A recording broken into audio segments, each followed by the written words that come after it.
ओम सभी को नमस्ते। मंत्रोच्चारण। ओम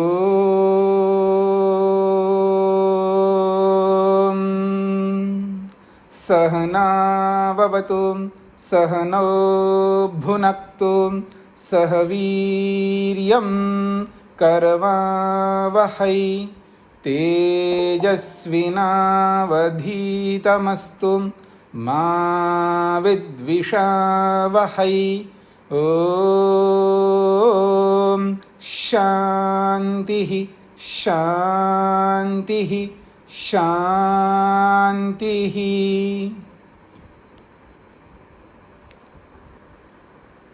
योग दर्शन की 58वीं कक्षा है। समाधिपाद के 20वां सूत्र को लेकर के हमें विचार करना है। असंप्रज्ञा समाधि लगाने के लिए हमें क्या करना है। जिनके पिछले जन्म के बहुत अच्छे संस्कार नहीं है, बहुत अच्छे का अभिप्राय है जो सीधा हमें समाधि लगवा सके, ऐसे संस्कार नहीं।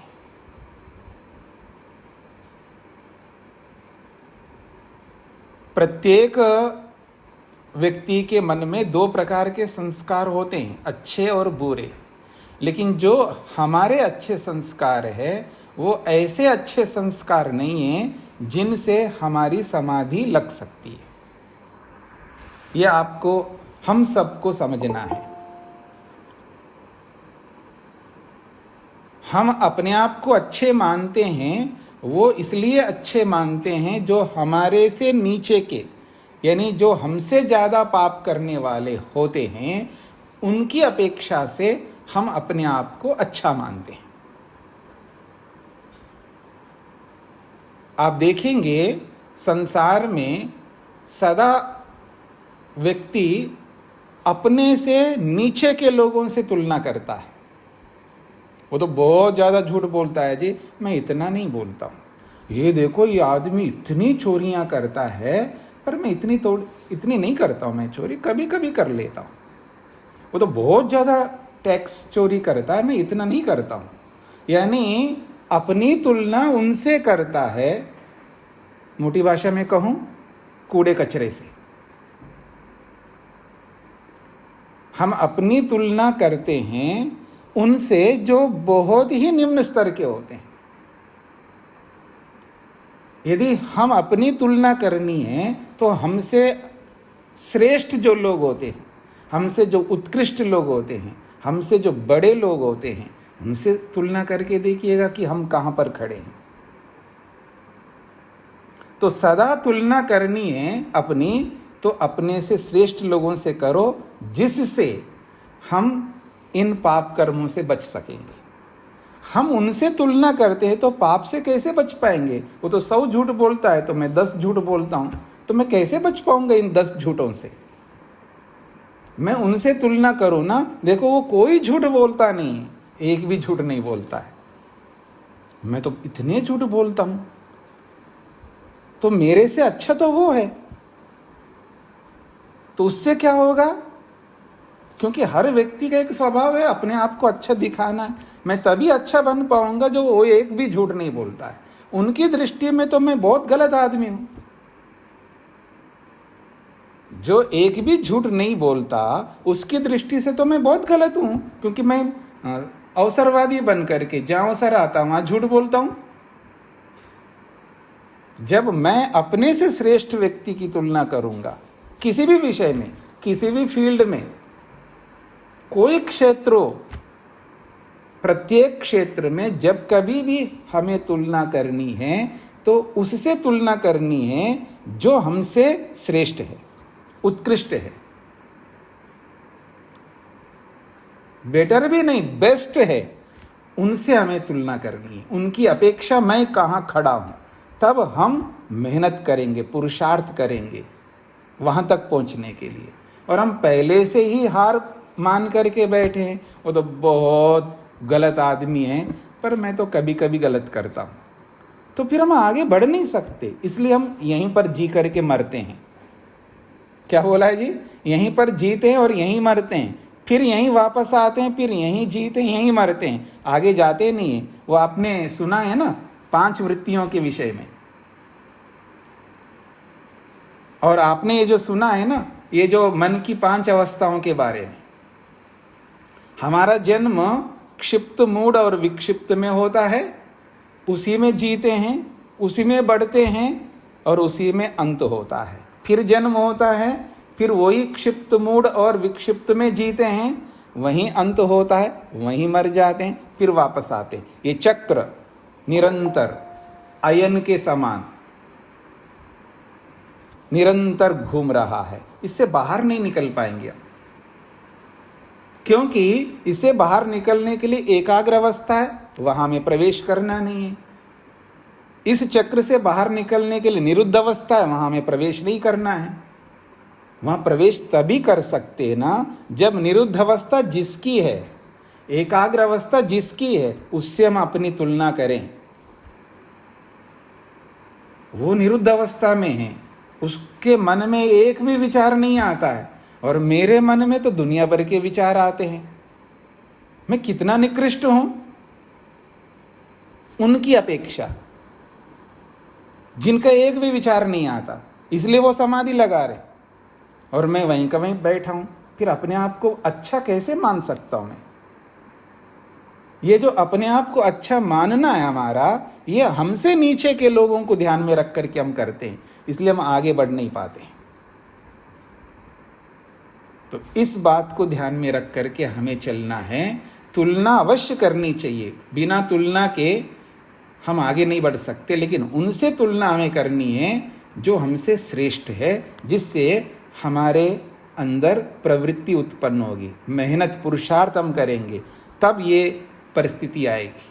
श्रद्धा, वीर्य, स्मृति, समाधि, प्रज्ञापूर्वकमितरेषा।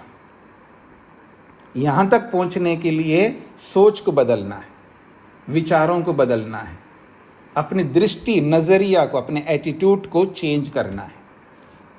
जो गलत ढंग से हम सोचते जा रहे हैं, शास्त्र के अनुसार सोचना है, मेरे अनुसार नहीं, या किसी और के अनुसार नहीं है, प्रमाण के अनुसार हमें सोचना है।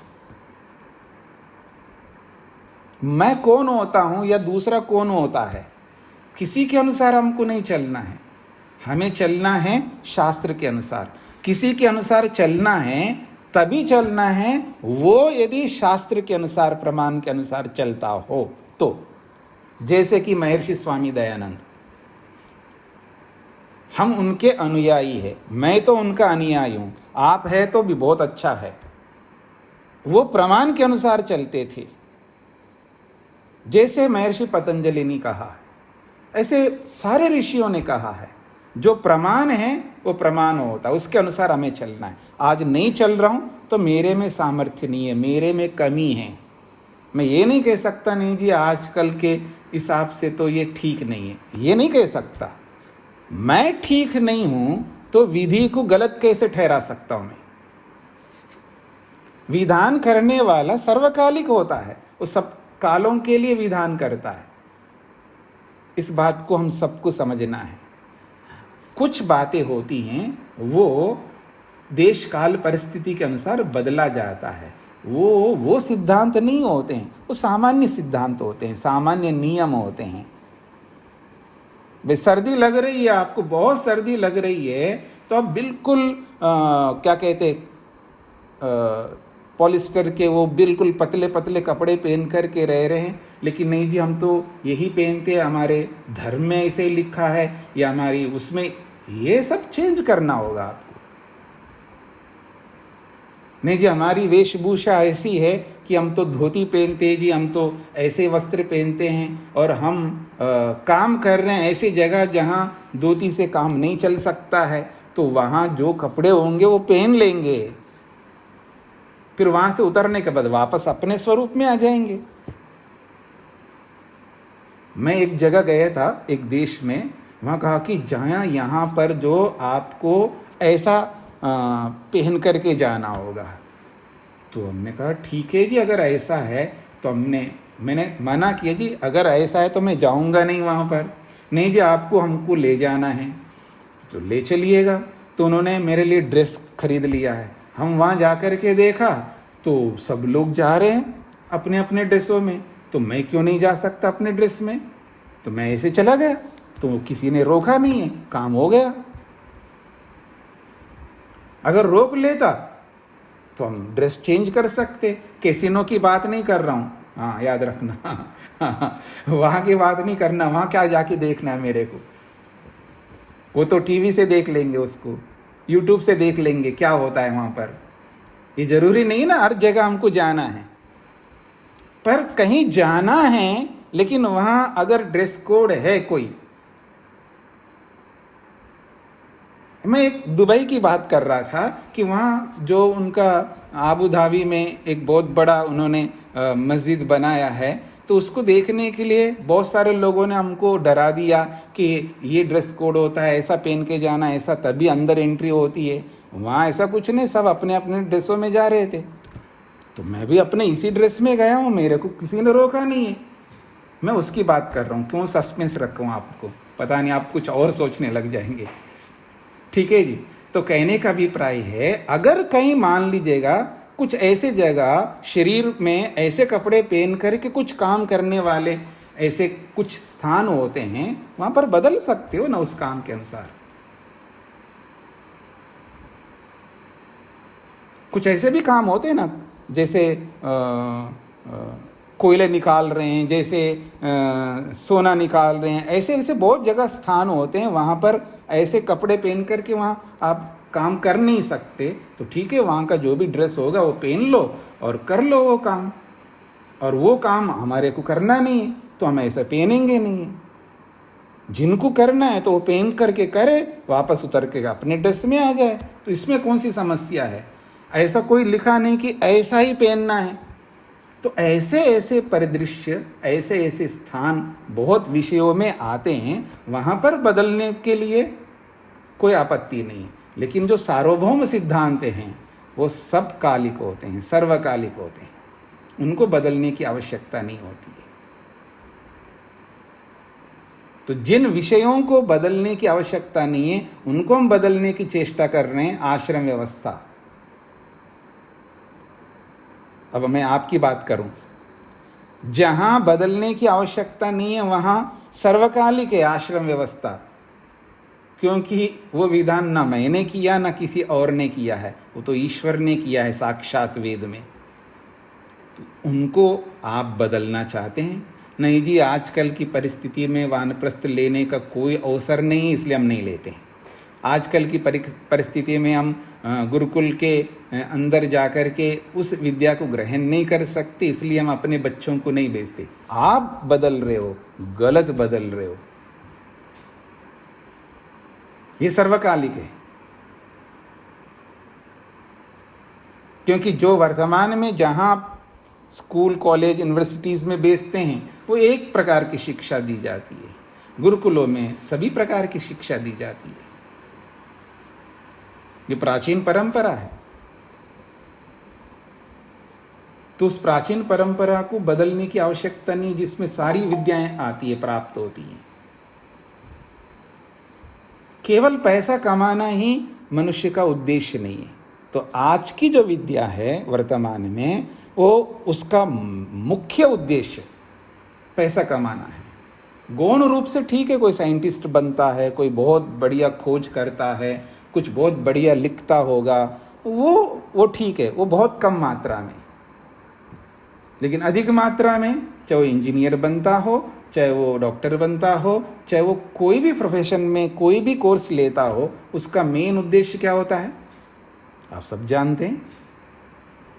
केवल वही उद्देश्य के लिए हम विद्या अध्ययन नहीं करते हैं, वो तो एक जरिया, एक माध्यम है। तो यहाँ पर हम आते हैं, ये जो श्रद्धा है, ये जो वीर्य है, ये जो स्मृति है, ये जो समाधि है, इस स्थिति तक पहुँचने के लिए अपने आप को आमूल चूल परिवर्तन करना है, तब जाकर की स्थिति तक पहुँच सकते हैं। तो कल हमारी चर्चा हो रही थी, स्मृति जब ठहर जाती है, कौन सी स्मृति? जो समाधि को देने वाली स्मृति, विवेक वैराग्य को देने वाली स्मृति, तब हमारा जो मन है वो निर्मल हो जाता है। निर्मल का अभिप्राय है मन में कूड़ा करकट नहीं रहता है। कूड़ा करकट का अभिप्राय है क्लेश नहीं रहते, चिंताएं नहीं रहती, दबाव नहीं रहते, भय नहीं रहता है, तब हमारा मन प्रसन्न होता है। जो स्कूलिंग जिसकी हो रही होती है बच्चों की, उनको कोई चिंता होती है मतलब कि पेन कहाँ से आएंगे, पेंसिल कहाँ से आएंगे, रबड़ कहीं से आएगा, नोटबुक्स कहाँ से आएंगे, स्कूल ड्रेस कहाँ से आएंगे, उनको कोई मतलब है। मॉम मेरे को स्कूल ड्रेस चाहिए, मेरे को ये चाहिए, मेरे को वो चाहिए, वो चाहिए बोलते हैं, उनको आ जाता है, उनको कोई इसकी चिंता नहीं है। कपड़े कहाँ से आ रहे हैं, भोजन कैसा मिल रहा है, कहाँ से आ रहा है, वो है या नहीं है, पैसे जो भी है। स्कूल की चिंता वो एक अलग बात है, वो तो सबको रहती है बच्चों में, उसको छोड़ दीजिए। बाकी कोई चिंता रहती है उनको, निश्चिंत रहते हैं। अच्छा, अगर स्कूलिंग के बच्चे वाले, जो स्कूलिंग करने वाले बच्चे, उनको छोड़ के अगर हम छोटे बच्चे को ले लेते हैं, उसको कोई चिंता होती है? उसको कोई चिंता नहीं होती है। तो ऐसा ही हमारा मन बन जाता है, कोई चिंता नहीं रहती है मन के अंदर। तब होए हमारा मन निर्मल, तब कहलाता है।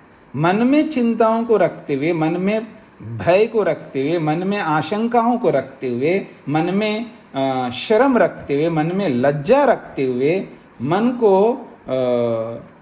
इधर उधर डुलाते रहे तो हम समाधि तक नहीं पहुंच सकते। समाधि में प्रवेश करने के लिए मन को बिल्कुल निर्मल बनाना है, तब जाकर के अनाकुलम, बिना बाधा के हमारा मन एकाग्र होता है। समाधीयते का मतलब है एकाग्र होता है, और एकाग्र मन समाधिस्थ होता है। इसलिए कह रहे हैं जब वो समाधिस्थ हो जाता है, उसके आगे समाधि के बाद प्रज्ञा बताइए।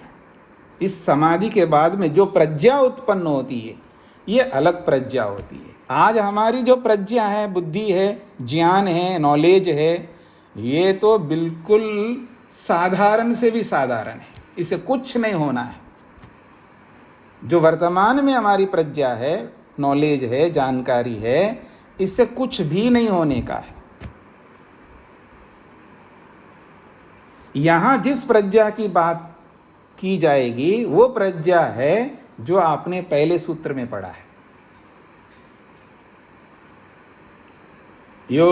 योग का जो प्रारंभ हुआ है, अथ योगानुशासनम, उस सूत्र में वहां पर ऐसी प्रज्ञा की बात कही है। वो जो प्रज्ञा है वो यहां पर है, और इसी प्रज्ञा को लेकर के आगे एक सूत्र आएगा जो मैं आपको बताना चाहूंगा।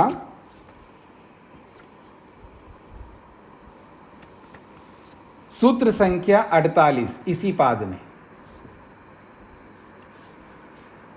एक बार निकाल करके देखिएगा। कम से कम प्रज्ञा का प्रत्यक्ष ना हो तो पुस्तक में तो प्रत्यक्ष कर सकें आप। सूत्र संख्या 48 निकाला है ना। ऋतंभरा तत्र प्रज्ञा, ये प्रज्ञा की बात यहां पर की जा रही है इस 20वें सूत्र में। ये कौन सी प्रज्ञा है? ऋतंभरा प्रज्ञा है। और ये कैसी होती है? ऋतंभरा प्रज्ञा सूत्र आएगा, वहां पर भी विचार करूंगा, लेकिन इसी प्रज्ञा की बात यहां पर कही जा रही है। तो ये जो समाधि लगेगी, उस समाधि के बाद में जो प्रज्ञा उत्पन्न होती है, जो बुद्धि उत्पन्न होती है, जो नॉलेज उत्पन्न होता है, वो उसको यहां प्रज्ञा शब्द से कहा है। वो प्रज्ञा यहां पर उत्पन्न होती है, और उस प्रज्ञा के बिना हम ईश्वर तक नहीं पहुंच सकते। ये जो प्रज्ञा है, इस प्रज्ञा के बिना हम ईश्वर तक पहुंच नहीं सकते। ये वो आखिरी प्रज्ञा है ईश्वर तक पहुंचने की के लिए। यही प्रज्ञा हमको ईश्वर तक पहुंचा सकती है। अगर ये प्रज्ञा नहीं हमारे पास में, तो हम कितना ही मेहनत करते रहें, ईश्वर तक नहीं पहुंच सकते। तो ये वो प्रज्ञा उत्पन्न होती है यहाँ पर। ये कब उत्पन्न होती है? समाधि से। समाधि लगने के बाद में जो ज्ञान उत्पन्न होता है वो है ये प्रज्ञा। क्योंकि समाधि के बाद में बताया इसको, श्रद्धा होगी, श्रद्धा से वीर्य उत्पन्न होगा, वीर से स्मृति उत्पन्न होगी, स्मृति से समाधि लगेगी और समाधि से प्रज्ञा उत्पन्न होगी। और यही प्रज्ञा हमको सीधा डायरेक्ट, आप बोलते हो ना जी कोई शॉर्टकट बताइएगा, बोलते हैं ना आप। कुछ लोग बोलते हैं और कुछ लोग मन में रखते हैं, मतलब चाह रखते हैं। कोई जरूरी नहीं है कि पति के सामने सारी चाहों को रख दे, वर्बली नहीं रखते हैं। कुछ मन में दबा के रखते हैं, होता है नहीं होता ऐसा। तो ऐसे ही कुछ लोग संसार में अपनी चाह को प्रस्तुत कर देते हैं।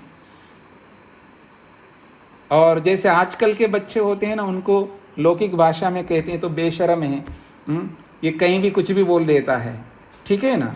तो हम जो है अपने मन में दबा दबा करके रखते हैं अपनी चाह को, वो अत्यंत हानिकारक है। इस पर भी कभी चर्चा करूंगा, पर एक उदाहरण अवश्य दूंगा। अगर आपको सास पर गुस्सा आ रहा है ना, निकाल दो एक बार। उसको मन में रखोगे ना तो सास का होना कुछ नहीं है, और उस गुस्से को सास पर निकालने पर भी सास का कुछ भी नहीं होने का है, क्योंकि आप वर्बली बोल रहे हो ना। तो उसको क्या होगा? जो भी हम शब्द बोलते हैं उसका कुछ नहीं होगा। ये कल परसों हमने विचार किया था ना, उससे तो कुछ नहीं होना है। पर अगर आपके मन में इतना आ रहा है तो एक बार बोल दो, बोल करके निकाल दो मन से। और नहीं बोला है और मन में नहीं रखना है, हाँ याद रखना, अगर आपको नहीं बोलना है, आप डरते हैं अथवा और कोई कारण हो सकता है ना बोलने के पीछे, तो फिर उसको मन में नहीं रख सकते। या तो मन से निकालो या बोल के निकालो, क्या मंजूर है आपको? या तो बोल करके निकालो मन से, अगर नहीं बोल सकते हैं तो फिर मन से वैसे निकाल दो उसको। ये सामर्थ्य कैसे उत्पन्न होगा? इस प्रज्ञा से उत्पन्न होगा।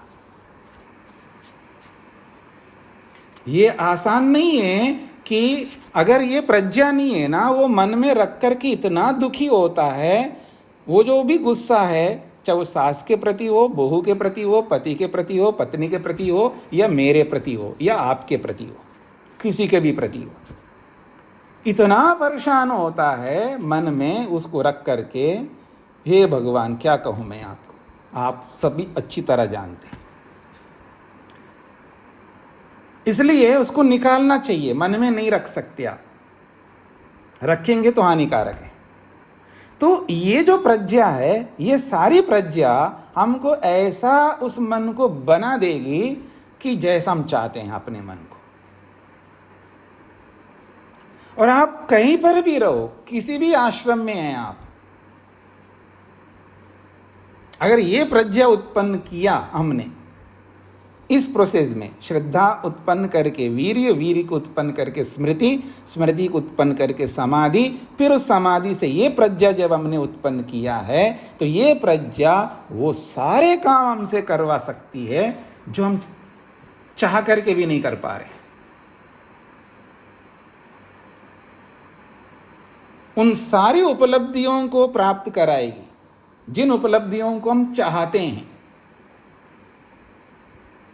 थोड़ा सोच करके देखिए कैसी प्रज्ञा होती होगी। इसका नाम ही ऐसा दिया, ऋतंभरा प्रज्ञा, ऋतंभरा। उसकी चर्चा करूंगा आगे जब वो सूत्र आएगा। तो ये कहना चाहते हैं समाहित चित्तस्य,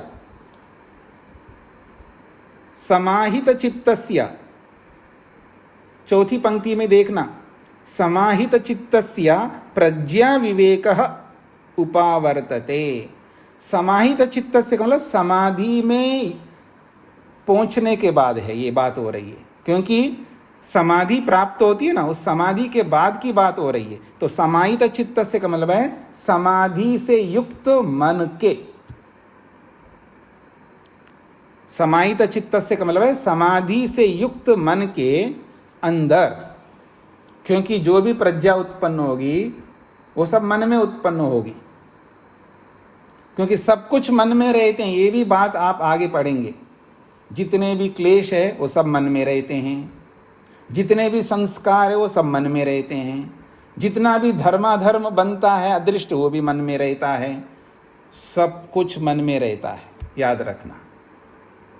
ये आप आगे एक सूत्र आएगा उसमें आप पढ़ेंगे। तो ये जो प्रज्ञा विवेक है जिसको आगे जाकर के उसको ऋतंभरा बोला है, और ये प्रज्ञा विवेक मन में उत्पन्न होता है। तो इसलिए कह रहे हैं समाहित चित्तस्य, समाधिस्थ मन के अंदर प्रज्ञा विवेक उपावर्तते। उपावर्तते का मतलब है उत्पन्न होता है, प्रकट होता है। अब प्रकट हो गया जी, मान लीजिएगा, तो क्या करेगा जी? ये ना यथार्थम वस्तु जानाति। उस प्रज्ञा विवेक से, उस ऋतंभरा प्रज्ञा से यथार्थम वस्तु जानाति, जो वस्तु जैसी है उसको वैसा ही जानता है। ये पहले सूत्र में भी आपने पढ़ा है, सद्भूतम अर्थम प्रद्योतयति।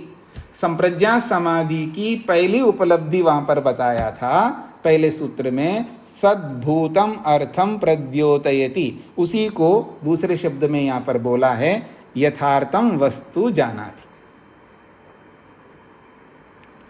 वस्तु को यथार्थ रूप में जानता है। और आज हमारी क्या स्थिति है? हम अयथार्थ जानते हैं, चाहे वो पति को हो, चाहे वो पत्नी को हो, चाहे वो पिता को हो या माता को हो या भाई को हो या बहन को हो, चाहे गुरु को चाहे शिष्य को, हम सब अयथार्थ जानते हैं। क्यों?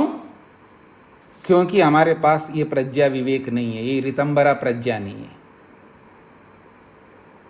ये समझना बहुत कठिन है आदमी को। जब उसे ये कहा जाए आप यथार्थ नहीं जानते हैं, तो उसका पारा देखना अंदर मन में कैसे चढ़ता है। ये कौन आदमी है जो मेरे को सिखा रहा है कि मैं यथार्थ नहीं जानता हूँ? सारी उम्र बीत गई है मेरे को दुनिया में रहते हुए, मैं सब जानता हूँ, आई नो एवरीथिंग।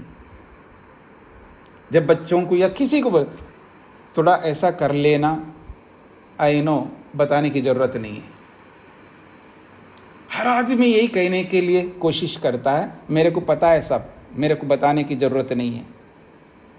ऐसा नहीं करना चाहिए ना। पता है, सब पता है। अच्छा, पता है, सब बोलते हैं, और ये बोलते हुए भी इतना दुखी रहते हैं, इतना परेशान रहते हैं, इतना स्ट्रेस में रहते हैं, इतना क्लेशित रहते हैं, इतना उनको परेशानी होती है, इतना, बस पूछिएगा मत, मेंटली, मानसिक,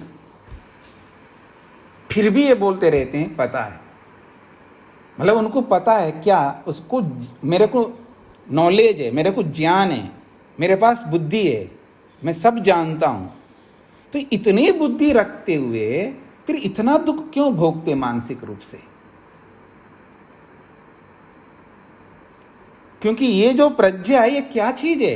ये विद्या है, यथार्थ विद्या, और कुछ नहीं है। और आपको बता चुका हूं, अनेक बार बोल चुका हूं, सा विद्या या विमुक्तये। विद्या उसको कहते हैं जो दुख को कोसों दूर रखती है। विद्या उसको कहते हैं जो दुख को कोसों दूर रखती है। पर आपके पास विद्या है, आप जानते हो, फिर क्यों परेशान हो रहे हो? इसका अर्थ है वो ये प्रज्ञा विवेक नहीं है। और जब तक ये प्रज्ञा विवेक हमारे में नहीं होगा तब तक हम अयथार्थ जानते हैं। बस अंतर इतना सा है कि कोई 100% अयथार्थ जानता होगा और कोई 90% जानता होगा अयथार्थ, या कोई बहुत बड़ा आदमी होगा तो वो 5% अयथार्थ जानता होगा, लेकिन अयथार्थ में जी रहा है। और उसका जो अयथार्थ है, उस अयथार्थ के कारण से उसको समाधि नहीं लगी। मेरी बात पर ध्यान दीजिएगा, मेरी बात पर ध्यान दीजिए। ये अलग बात है आदमी कितना बड़ा है, बात वो नहीं है। उस बड़े आदमी वो किसी और कारणों से बड़े होते हैं। देखिएगा, संसार का एक नियम है, ये सब आपको अच्छी तरह समझने की आवश्यकता है, तभी इससे हम ऊपर उठेंगे, नहीं तो हम अज्ञानता में रहेंगे और अपने आप को पता नहीं क्या समझने लग जाते हैं। ये सब दुनिया की कलाएं हैं,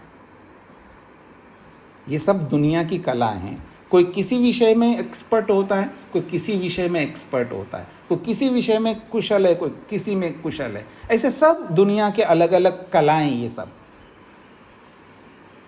और इसके लिए वो कभी गॉड गिफ्टेड बोलते हो ना आप लोग, मतलब भगवान ने उसको जन्म से दे दिया है, तो वो जन्म से ऐसे वो उसकी कोई रिश्तेदारी नहीं थी भगवान की, उसके साथ में उसको दे दिया और हमको नहीं दिया, क्योंकि उसके संस्कार थे, इसलिए उसको जन्म से वो प्राप्त हो गई। ठीक है, तो ऐसे ही कोई व्यक्ति मेहनत पुरुषार्थ करके कोई विशिष्ट बन जाता है किसी में, कोई पैसे में बन जाता है, कोई बल में बन जाता है, कोई किसी विषय में, कोई किसी विषय में, कोई किसी विषय में। क्षेत्र कितने हैं हमारे सामने। कोई वर्तमान में मेहनत करके वहां तक पहुंचता है, कोई गॉड गिफ्टेड मान करके वो जन्म से उसको ऐसा प्राप्त हुआ, ऐसा माहौल, ऐसा परिवेश, जो कुछ भी आप कह सकते हैं, उसके साथ वो एकदम बढ़ गया। जैसे बहुत बड़े लोग होते हैं, जैसे अंबानी को ले लीजिएगा, मुकेश अंबानी। अब वो उनके पिताजी का जो भी मिला है उसको उन्होंने बढ़ाया, अब उनके बेटे आए 2 और ऊपर से बहू आ गई, और उन्होंने उसको ऐसा बना दिया है, पूरा आपका ये जो नेटवर्क है ना मोबाइल का, इंटरनेट का, ऐसा चेंज कर दिया है कुछ ही सालों में, पता नहीं कितना बढ़ गए वो लोग। कभी कल्पना करके देखिएगा, क्योंकि उनको मिला है अपने संस्कारों से और वो आगे बढ़ा दिया उनको। एक तो ये स्थिति है, और एक ये स्थिति है कोई 0 से स्टार्ट करता है फिर बहुत बड़ा बनता है, वो वर्तमान का पुरुषार्थ होगा उसका। तो ये सब अपनी अपनी कला है, जो जिसमें मेहनत करता वो आगे बढ़ता है। सांसें रोकने की बात है, एक योगी जो है बहुत मेहनत करता है, आप देखेंगे जब प्राणायाम का प्रसंग आएगा कितना हम सांस रोक पाते हैं।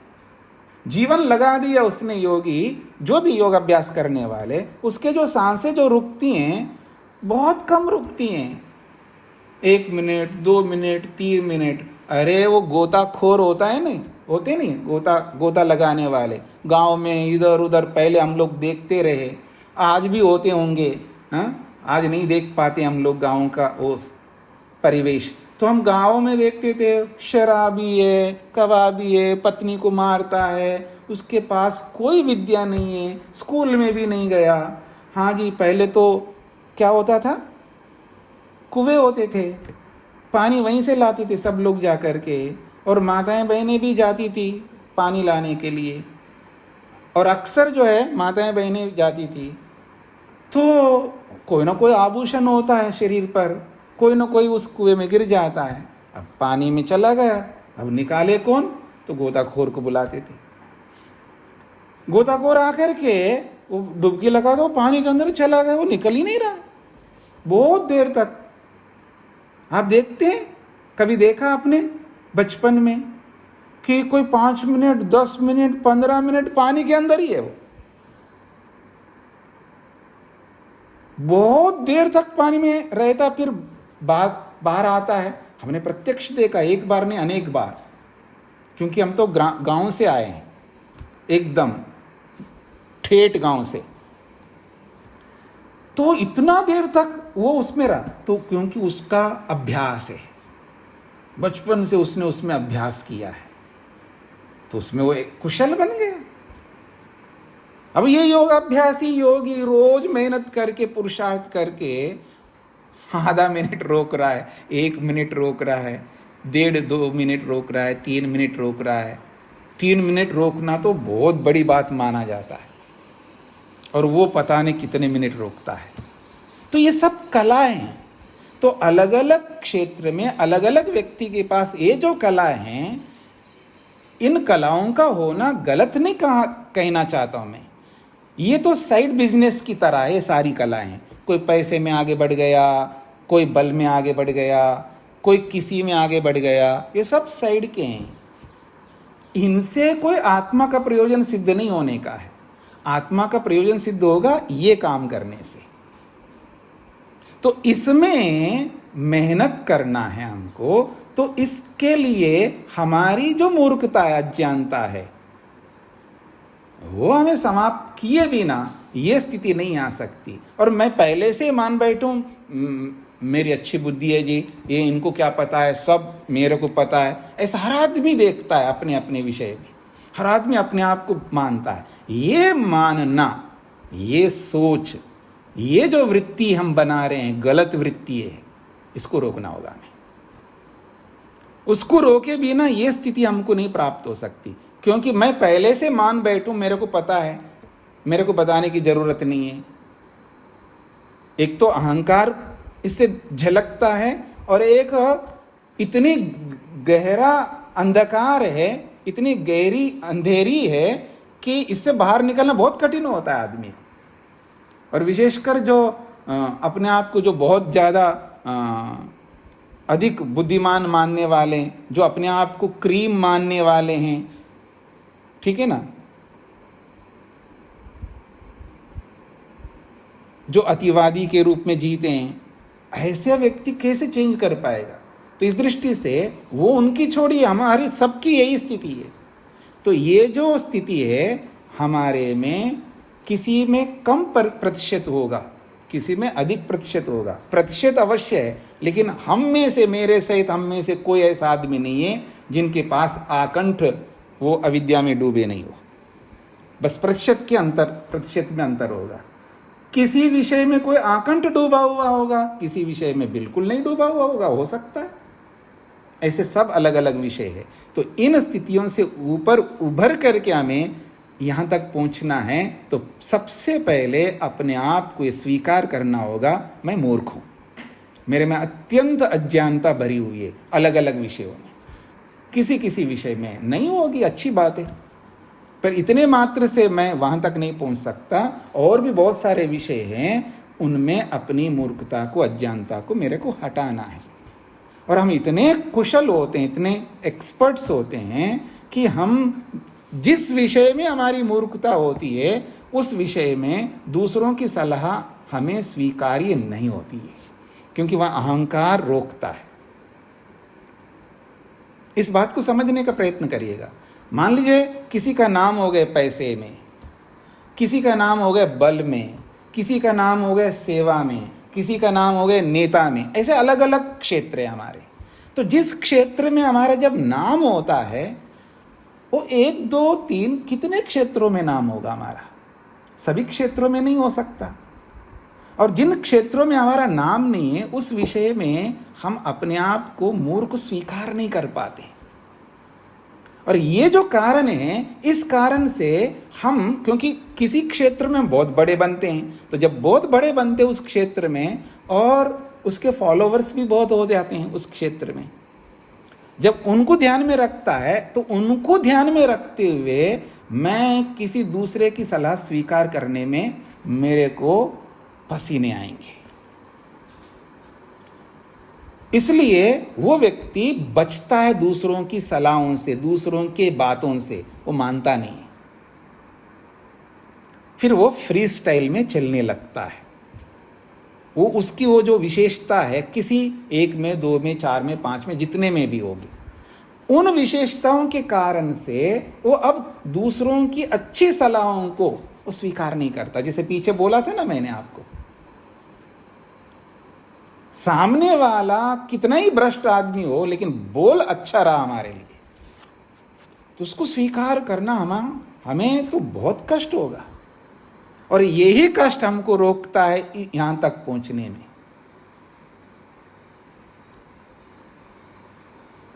अब आप समझ सकते हैं कितना निरहंकारी बनना होगा।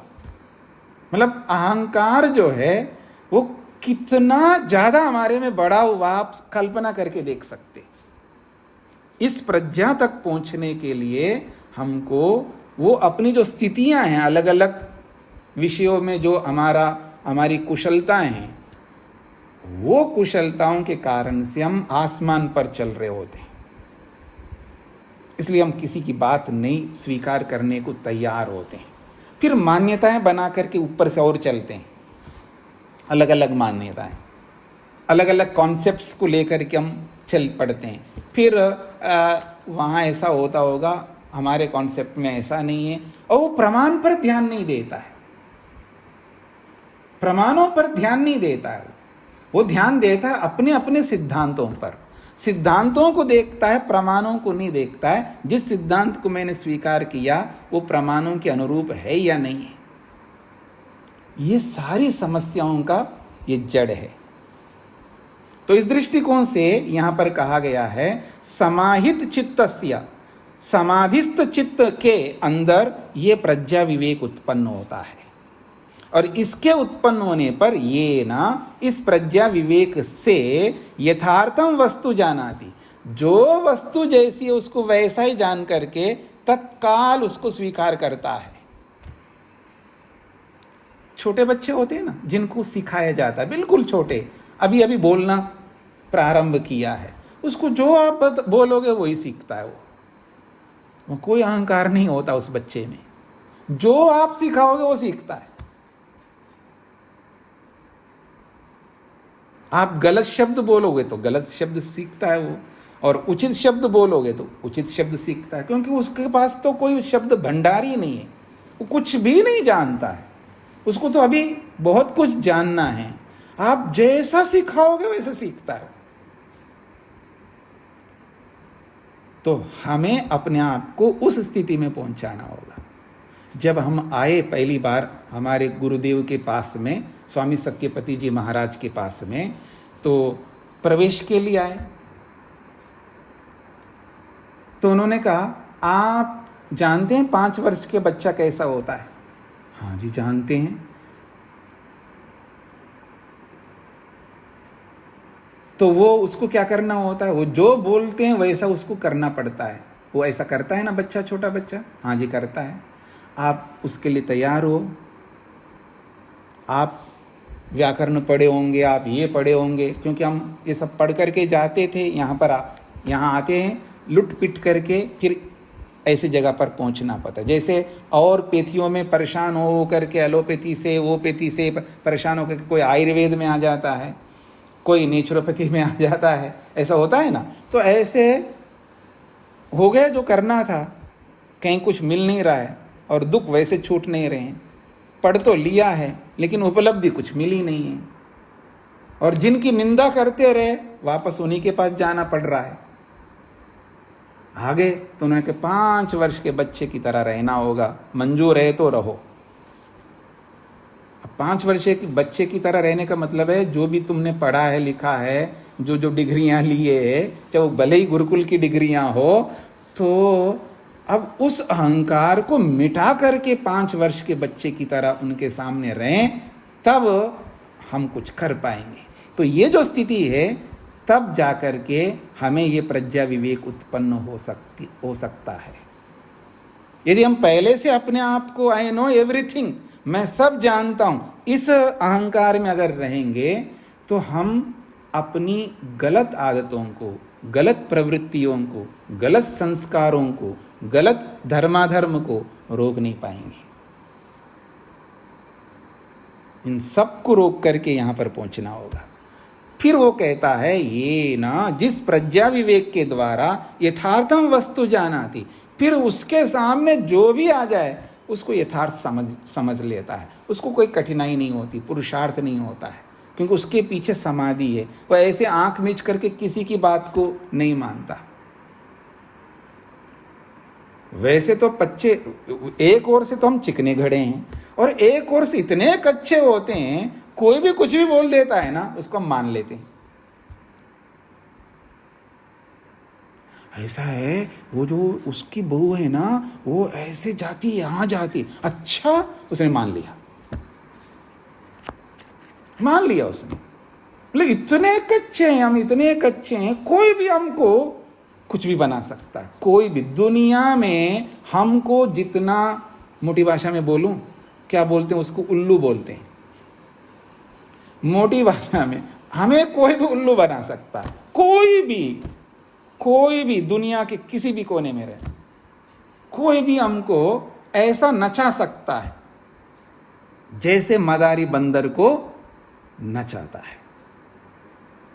इतने कच्चे, एक ओर से इतने कच्चे और एक ओर से चिकने घड़े बने हुए। मतलब अच्छी चीज को स्वीकार करने में चिकने घड़े हैं और गलत स्वीकार करने के लिए कच्चे घड़े बने हुए। क्या स्वरूप है जी हमारा?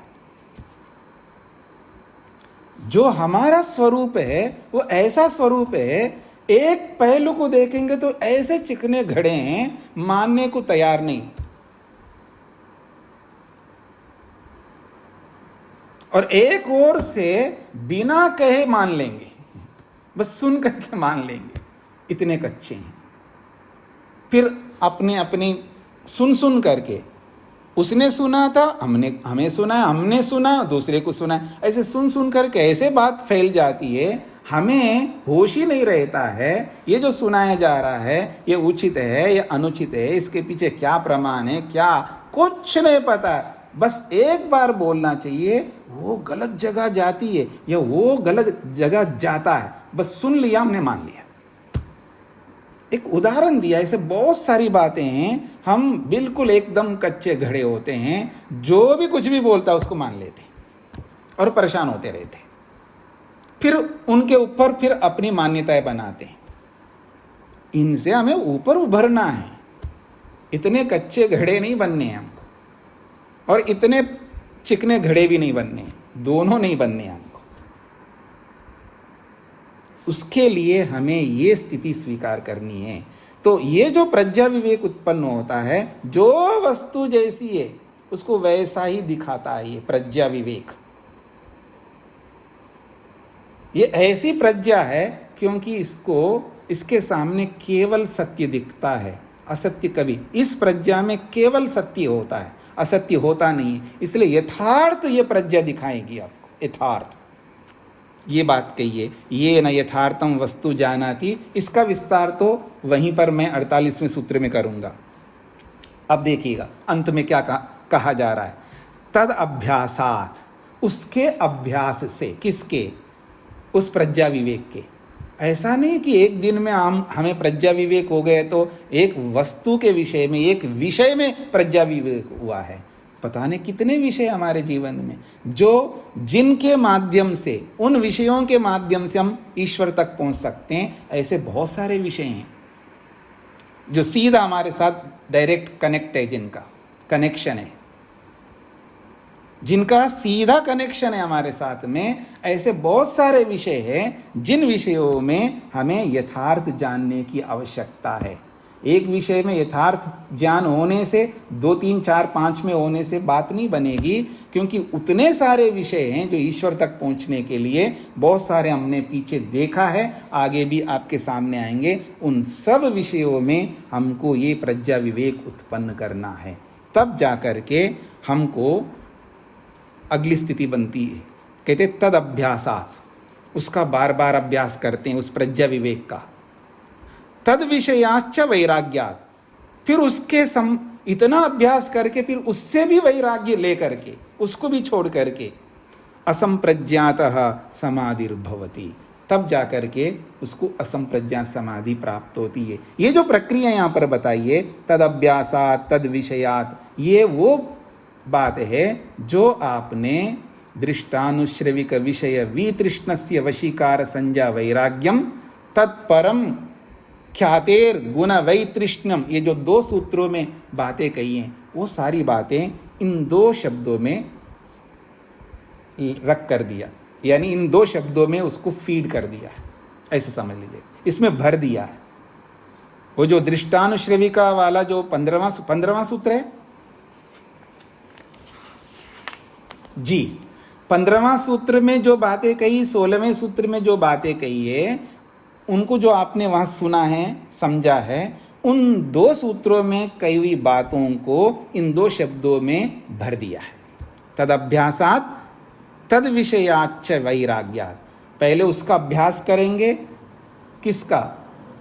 अपर वैराग्य का, क्योंकि उसी अपर वैराग्य में ये प्रज्ञा विवेक उत्पन्न होता है, और उसी अपर वैराग्य में इस प्रज्ञा विवेक से यथार्थ वस्तु का बोध होता है। ये बोध करते करते, उसका अभ्यास करते करते हमारे सामने फिर अगला वैराग्य, पर वैराग्य सामने आएगा, और वो पर वैराग्य ईश्वर संबंधी होगा, और उससे पहले जिसके साथ हम जुड़े हुए हैं उसको त्याग करना होगा। इसलिए कह रहे हैं तद विषयात वैराग्यात। उस विषय से भी, उस संप्रज्ञा समाधि के जितने भी बोध हुए हैं उन सबसे वैराग्य लेकर के पर वैराग्य को प्राप्त करके असंप्रज्ञात समाधिर्भवति, तब जाकर के हमें असंप्रज्ञा समाधि की प्राप्ति होती है। ये एक प्रक्रिया है। या तो इस प्रक्रिया से हम चलेंगे या उस भव प्रत्यय वाले प्रक्रिया से। भव प्रत्यय वाला प्रक्रिया हमारे जीवन में घटित नहीं हो सकते, क्योंकि हम बहुत ही, क्या कहूँ, योग की दृष्टि से निकृष्ट अवस्था में पैदा हुए हैं, और वो उत्कृष्ट अवस्था वाले लोग जहाँ पैदा होते हैं वो सीधा उनको वो प्राप्त होता है। अब वो प्राप्त करना है, एक दिन आएगा हमारे जीवन में। ऐसा अभ्यास इस जीवन में करेंगे, इस जीवन में नहीं हो पाएगा तो अगले जीवन में फिर वैसा ही अभ्यास करेंगे, फिर अगले जीवन, ऐसा कर करके कुछ जन्मों में एकत्रित करेंगे ये सब। और कितने जन्मों में करेंगे हमारे पुरुषार्थ पर निर्भर करेगा। फिर एक दिन हमारे जीवन में भी ये बहु प्रत्यय आएगा, और वो किस जन्म में आएगा मेरे को नहीं पता है। तो जो कहना था 20वें सूत्र में आपके सामने रख दिया है। अब किसी को कुछ पूछना है आज के विषय में, पहले आप पूछ सकते हैं।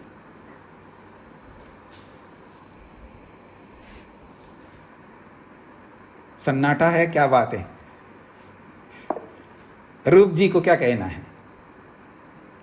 ओम स्वामी जी। जी स्वामी जी, अभी आपने कहा कि कुछ ऐसे होते हैं जिनका पुराने जन्म का कर्म अच्छे होते हैं तो उनको सीधा समाधि मिलती है।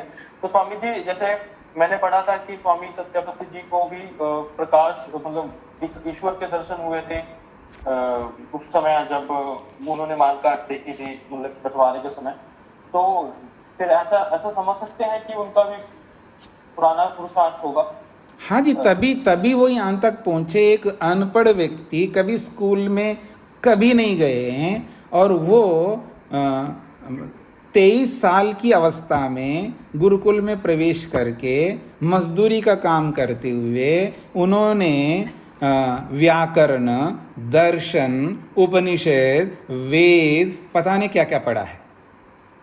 आप कल्पना करके देखिएगा।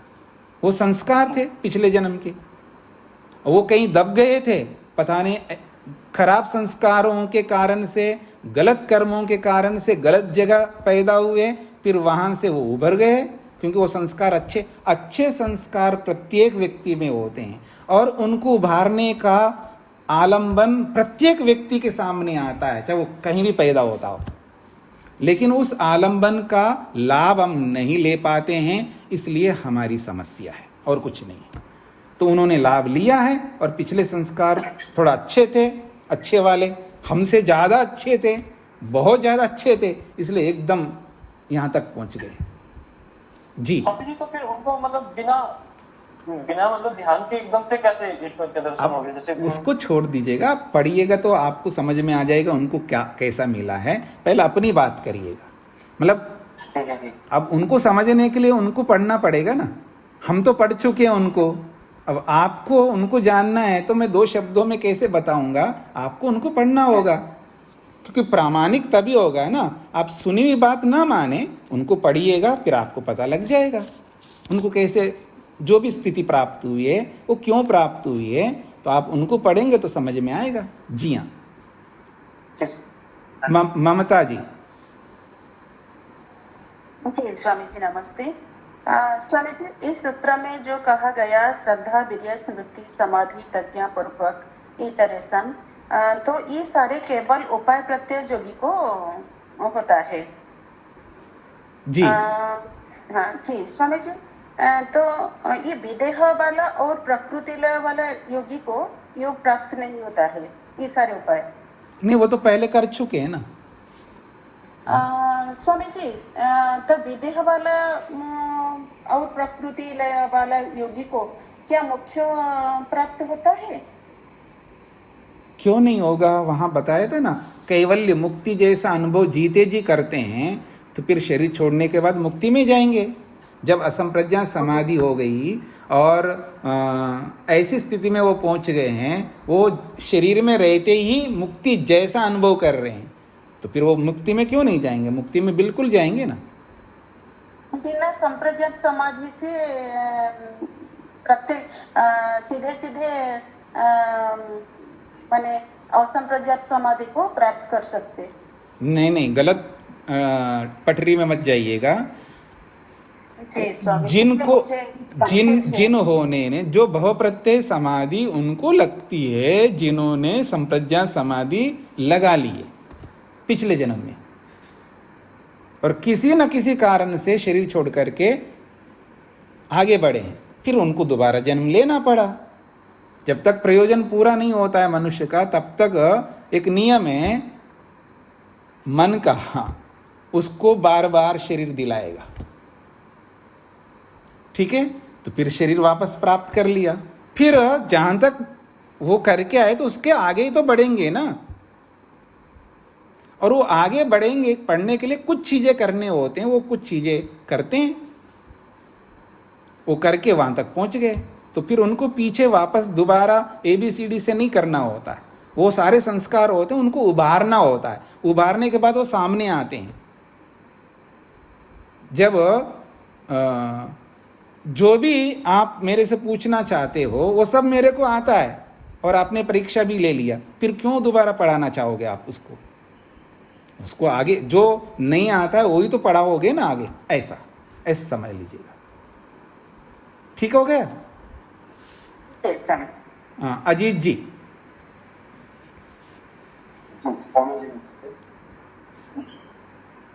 ये असंप्रज्ञात समाधि के बाद प्रज्ञा बुद्धि उत्पन्न, इसके बाद वितंभरा बुद्धि उत्पन्न। नहीं, पहले तो आप थोड़ा ऊंचा बोलिएगा। आप क्या पूछना चाह रहे हैं? असंप्रज्ञात समाधि के बाद प्रज्ञा बुद्धि उत्पन्न। नहीं, ऐसा तो बिल्कुल नहीं बोला है यहाँ पर। आप नहीं सुन रहे थे क्या? मैं सुन रहा हूँ। जब सुन रहे थे तो गलत कैसे बोल सकते हैं आप? ये तो संप्रज्ञा समाधि के बाद में प्रज्ञा विवेक उत्पन्न हो रहा है। उस प्रज्ञा विवेक का अभ्यास करके फिर असंप्रज्ञा समाधि लगाएंगे। ठीक है, तो असंप्रज्ञात समाधि में प्रज्ञा बुद्धि उत्पन्न होगी या संप्रज्ञात? देखो क्या पूछ रहे हैं, जो मैं बता रहा हूं वो नहीं सुन रहे हैं, और जो उनके मन में चल रहा उनमें मन लगा हुआ है उनका। मैंने आपके सामने ये कहा है कि जो संप्रज्ञा समाधि लगती है उसके बाद प्रज्ञा विवेक उत्पन्न होता है, फिर उस प्रज्ञा विवेक का अभ्यास कर करके असंप्रज्ञा समाधि को प्राप्त करते हैं। फिर उसके बाद कुछ जरूरत नहीं है ना। जब असंप्रज्ञा समाधि लग गई है, ईश्वर का दर्शन हो गया, जो पाना था सो पा लिया, उसके बाद फिर क्या आवश्यकता है? बुद्धि की अलग क्वालिटी है। देखिए सारा रामायण व्यक्ति सुनकर के फिर कैसे प्रश्न करता है। आप सबको समझ में आ रहा है व्यक्ति दोष कहाँ करता है? ये सारा परिणाम है सुनते समय कंसंट्रेट होकर के, एकाग्र होकर के न सुनने का परिणाम है। अब अजीत जी स्वयं अध्यापक है, और वो जब विद्यार्थियों को पढ़ाएंगे तो वहां पर यही बात कहेंगे जो मैं कह रहा हूं उनको। अब बोलिए अजीत जी, क्या कहना चाहते हैं? थोड़ा सा आपका ऑपरेशन कर रहा हूं यहां पर। प्रज्ञा बुद्धि और रितंबरा बुद्धि में मैं श्रेष्ठ रितंबरा बुद्धि को समझ रहा हूँ। नहीं, आप कैसे समझ रहे हैं वो नहीं बोलना, आपने क्या सुना है वो बताना है। संप्रज्ञात समाधि में प्रज्ञा बुद्धि पैदा होने के बाद संप्रज्ञात समाधि में आ गए, और संप्रज्ञात समाधि में ईश्वर का दर्शन हो गया। इसमें जो रितंबरा बुद्धि की बात आपने की है, इसके बारे में। रितंबरा बुद्धि कहाँ उत्पन्न होती है? प्रज्ञा के बाद वैसे आपने समझा है ना? क्या मैंने ऐसा बोला है? एक बार रिपीट कर। अब रिपीट करूं, इसका मतलब आपने ठीक से नहीं सुना है, तो आपका मन पता नहीं इधर उधर कहीं रहा होगा। ठीक है, मैंने ये कहा ऋतंबरा प्रज्ञा, वो सूत्र निकलवा करके दिखाया है, ये प्रज्ञा वही प्रज्ञा है वो जो ऋतंबरा है। कितने बार बोला होगा मैंने आपके सामने। इसका अर्थ है आप ध्यान से नहीं सुन रहे हैं, इसलिए आपको सदा अपना अब आगे की बात कर रहा हूँ मैं, आपको कभी भी मेरे सामने आपका वीडियो बंद नहीं रहना चाहिए। तब पता लगेगा मेरे को कि आप वीडियो ऑन करके मेरे को सुन रहे हैं अथवा और दूसरे काम भी कर रहे हैं। क्या कर रहे हैं मेरे को नहीं पता है, इसलिए ध्यान से सुनिएगा। ऋतंबरा प्रज्ञा और ये प्रज्ञा एक ही है। जी हाँ, यही बताया था। ठीक हो गया? जी। अब जब असंप्रज्ञा समा उसका ऋतंबरा प्रज्ञा का बार बार अभ्यास करके फिर उसको भी छोड़ करके फिर वो असंप्रज्ञा समाधि को प्राप्त होता है। ये अंतिम स्थिति है। अंतिम स्थिति के बाद में कुछ पाने की जरूरत नहीं होती, सब कुछ हो गया होता है। ये भी पढ़ चुके हैं पीछे आप। जी, अब बोलिए। स्पष्ट हो गया आपको? हाँ, तो आज के पाठ को शांति से बैठ करके फिर सुनिएगा, आप कई बार सुनिएगा। वर्मा जी।